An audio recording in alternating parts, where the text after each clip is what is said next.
Salut à tous, vous êtes sur Next Please et aujourd'hui j'ai le plaisir de recevoir un des monstres du rap français. Il est connu et reconnu depuis de longues années et il vient nous voir pour la sortie de son album. Déjà il y a un mois qu'il est sorti cet album 100%. C'est ça. Un gros succès comme vous pouvez s'y attendre, considéré comme l'un des plus gros albums de cette rentrée de rap. Comment t'as vécu ces dernières semaines, Alonso, dans la continuité de cette sortie?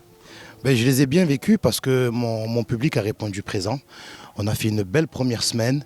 On se maintient très très bien. On a très vite atteint l'or en 4 semaines. Donc voilà, c'est prometteur pour l'avenir. Il y a encore pas mal de morceaux, je pense, qui vont sortir, notamment un titre qui s'appelle Papa Allo. Donc très content et voilà, on continue. Déjà une réédition programmée pour cet album? Non, c'est un peu tôt. C'est un peu tôt. Ouais. Je pense qu'on a, comme je te disais, pas mal de titres encore à exploiter. On va quand même aller sur les routes pour pas mal de showcases et de concerts événementiels courant novembre. D'accord. À Marseille et à Paris. Donc ouais, c'est un peu tôt. D'accord. On sait que le mois de septembre, d'août est très très prolifique niveau sortie d'album, dans le rap ou ailleurs. Est-ce que toi, tu avais une pression particulière de sortir, voilà, de devancer un peu la sortie, on va dire, des concurrents dans le milieu? J'avais une petite pression, mais par rapport justement, comme tu dis, à la période août-septembre. Parce que c'est la première fois que je sors un disque à cette période-là. Ouais. J'ai l'habitude de sortir des disques en janvier, en mai. Mais là, c'est vrai que c'est une période que je ne connaissais pas. C'est un peu la fin de l'été, la rentrée. Donc voilà, j'appréhendais un peu. Mais je trouve ça très original de prendre les gens comme ça dès la rentrée, pour les écoliers et pour les travailleurs qui rentrent de vacances. Ouais. Et j'ai l'impression que ça m'a porté chance, donc voilà, c'est cool. Ouais. C'était une manière aussi de te frotter un petit peu, de devancer la sortie des autres, Non, de pas faire forcément. valoir tes arguments, ou alors t'as pas calculé par rapport aux autres? Non, pas forcément. Tu sais, nous, on envoie des signaux tout le long de l'année pour faire venir un disque. C'est ce que j'ai fait à partir du mois de mars avec un morceau comme Feu d'artifice featuring MHD. Et voilà, tout le long, j'ai envoyé des titres et des titres jusqu'à annoncer la date de sortie quand j'estimais que le buzz et l'attente avaient atteint son paroxysme. Tout D'accord. simplement. Il y a 4 collaborations sur cet album. Même 5, je crois, si je dis pas de 5, bêtises. ouais, exactement, c'est moi qui me suis trompé. Avec des artistes très différents. On Yes. va de ton ami de toujours, bien sûr, Sopra, Oui. à du Amel Bent, MHD. Est-ce que tu avais cette envie de puiser des inspirations diverses pour colorer un peu cet album d'inspirations différentes? Ben, je t'avoue que moi, je travaille beaucoup à l'instinct. Donc, c'est les prods qu'on me propose et les thèmes qui font venir ces artistes-là dans mes albums.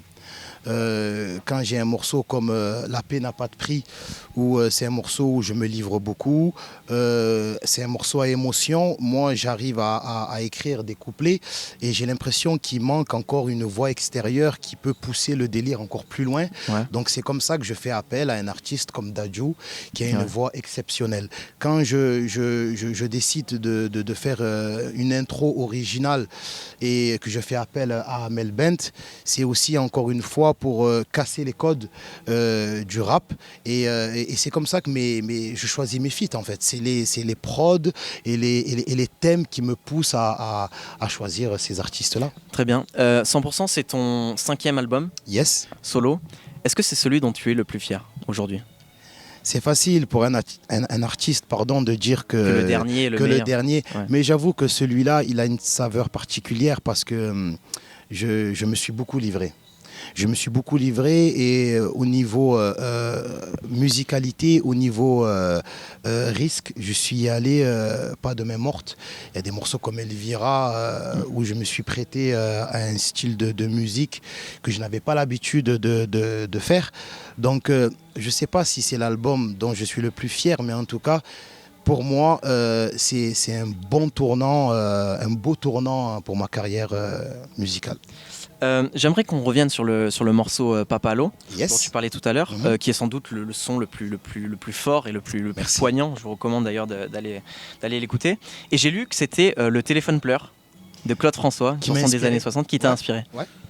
Ben, j'étais en studio et tu sais, moi, je écoutes travaille... du Claude François Pas forcément, mais déjà, j'ai j'ai regardé son film.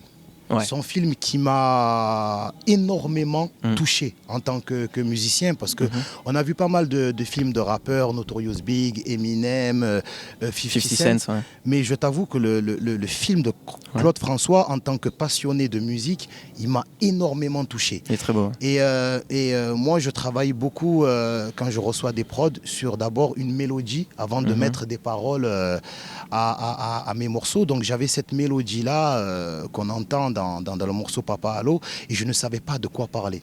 Mais je savais que je voulais discuter avec mon fils dans une chanson. Et je ne savais pas de quelle manière tourner le morceau, parce qu'on a beaucoup entendu dans le rap français des morceaux interprétés par des rappeurs, donc où ils parlent à leurs enfants et tout, et je voulais trouver une manière originale. Donc j'ai demandé à l'ingénieur de mettre le téléphone pleure de Claude François, et d'ailleurs aussi un titre de Stomy Bugsy, Mon papa était un gangster, et c'est ce qui m'a débloqué en fait pour écrire ce son. Eh ben, ça a marché en tout cas, puisque c'est l'un des plus reconnus de l'album. Merci beaucoup. Tu es marié, Yes. tu es père de 4 enfants. Yes. Tout en étant un artiste, on l'a dit tout à l'heure, reconnu, très engagé dans ses promos, dans ses tournées, dans son travail. Comment tu arrives à trouver ton équilibre familial et professionnel là-dedans ? C'est difficile, mais j'ai compris au fil des années qu'il y a un temps pour tout. Moi, je suis un artiste, donc mon cerveau, il ne s'arrête pas de tourner. Mais quand je suis à la maison, j'essaie d'y être à 100%. Ouais. Tu vois, quand je suis en vacances avec mes enfants, j'essaie d'y être à 100%. L'amour que je donne à ma femme, j'essaie de lui donner à 100%. C'est très important, et c'est ce qui me permet d'avoir justement cet équilibre-là. Et ça permet à ma femme justement aussi de ne pas péter les plombs avec mes absences répétées. Tu as déjà pensé à mettre entre parenthèses ta carrière pour une période plus longue que des vacances, pour vraiment te consacrer, comme tu disais, à 100% à ta famille? Un peu, oui, mais je change d'avis très très vite. Ouais, parce que t'as encore beaucoup de choses à faire dans la musique, j'imagine. En fait, j'aime beaucoup ça. C'est-à-dire que je ne suis pas forcé. Je vais en studio naturellement, ça fait maintenant plus de 20 ans. C'est ma passion, c'est mon métier. Je prends un énorme plaisir à le faire, et mon public me le rend bien aussi. Il y a un autre morceau de l'album 100% qui a retenu beaucoup l'attention, c'est La Vaillance. Yes. Un morceau qui a fait bien sûr plaisir à la scène marseillaise, yes, puisque tu dédicaces un peu tous les rappeurs qui marchent bien, la nouvelle génération à Marseille. Il y a quelques mois, on était avec l'Algérino, yes, qui lui nous avait dit que la force du rap marseillais, c'était que tout le monde se connaissait vraiment personnellement, se côtoyer, et que finalement Marseille était un peu comme un grand village. Est-ce que c'est ça le secret de Marseille ? La force de sa scène aujourd'hui? Peut-être. C'est vrai que Marseille, on est un peu moins d'1 million d'habitants. Tu sais, c'est pas la région parisienne, donc on se connaît tous plus ou moins. Après, c'est un cycle. Tu sais, Paris, moi j'estime que c'est une ville qui vit beaucoup en autarcie. Paris, c'est une ville qui développe beaucoup d'artistes, mais à un moment donné, je pense que le public rap français a besoin d'autre chose, d'un autre accent, d'une autre manière de se vêtir, tu vois. Et c'est là où Marseille a joué sa carte, tout simplement, et où on peut voir des artistes comme SCH, comme Jul, comme l'Algérino, comme plein d'autres d'ailleurs, marquer justement cette scène rap actuelle. Comment tu te situes, toi, par rapport à la scène rap aujourd'hui? Tu estimes être à quel... Comme un rookie. Ouais. Moi, je suis un débutant encore. Ouais, moi je suis un éternel challenger. Et à chaque fois que je propose un album, c'est que j'ai déjà beaucoup de choses à me prouver et beaucoup de choses à prouver au public. Tu sais, rien n'est acquis. C'est à la fin qu'on fera les comptes. Aujourd'hui, je suis encore dans la compétition, pleinement. Et selon toi, dans la scène rap marseillaise, c'est qui le prochain qui va vraiment exploser, qui n'est pas encore très connu en dehors de la ville, mais que toi tu as un peu repéré et tu t'es dit là ça va faire mal? Il y a un artiste qui s'appelle Koffs, qui a un univers à lui très approprié, que j'aime beaucoup, qui fait déjà pas mal parler de lui. Et je pense qu'il faut retenir son blaze parce que ça risque de péter, comme on dit. Ouais, bah écoutez, on va écouter ça et on va checker ça sur les réseaux. On t'a vu faire une apparition aussi, il y a quelques temps, dans un épisode des Dégains. Yes. Dont la saison 4 est diffusée actuellement en ce moment. Donc on vous recommande, c'est évidemment très drôle. Et ça fait partie de ce milieu un peu marseillais bien particulier. Question simple, est-ce qu'on a une chance de te revoir un jour devant la caméra à faire l'acteur? Est-ce que tu t'y es pris un peu au jeu ce jour-là? Pourquoi pas? Je pense qu'on m'a tous des films, pour certains des séries. On a tous rêvé un jour de tourner un film. Pourquoi pas? Moi, ça m'amuserait. Mais sincèrement, je me consacre plus à la musique qu'autre chose. Pas envie de trop t'éparpiller parce qu'en fait, en France, j'ai l'impression que c'est compliqué d'être un acteur et ensuite de revenir sur un disque. Parce que sur un disque, on a tendance à raconter la vraie vie. Et le rôle d'acteur, c'est justement, on te donne un rôle d'acteur. Et je ne sais pas si les deux, en fait, j'ai l'impression qu'ils n'arrivent pas à faire la part des choses, le public.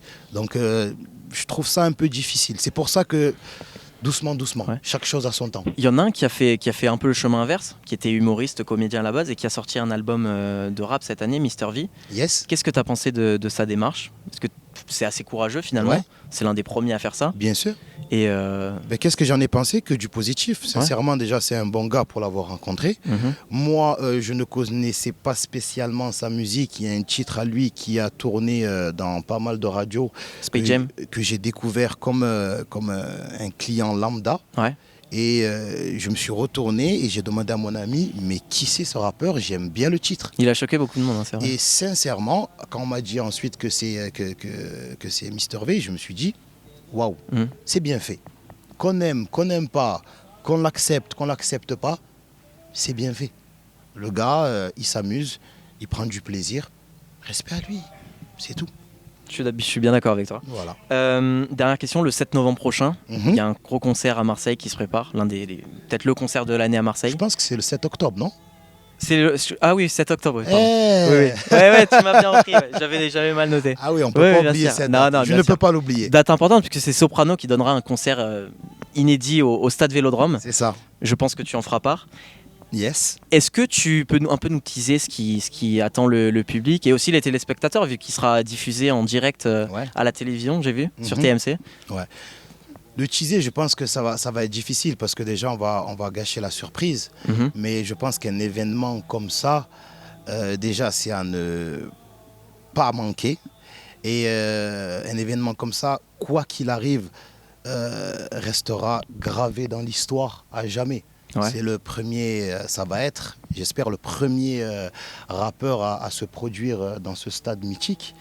C'est une victoire pour moi, pour l'artiste, pour son groupe, pour son équipe et même pour le rap français. C'est un aboutissement. Voilà.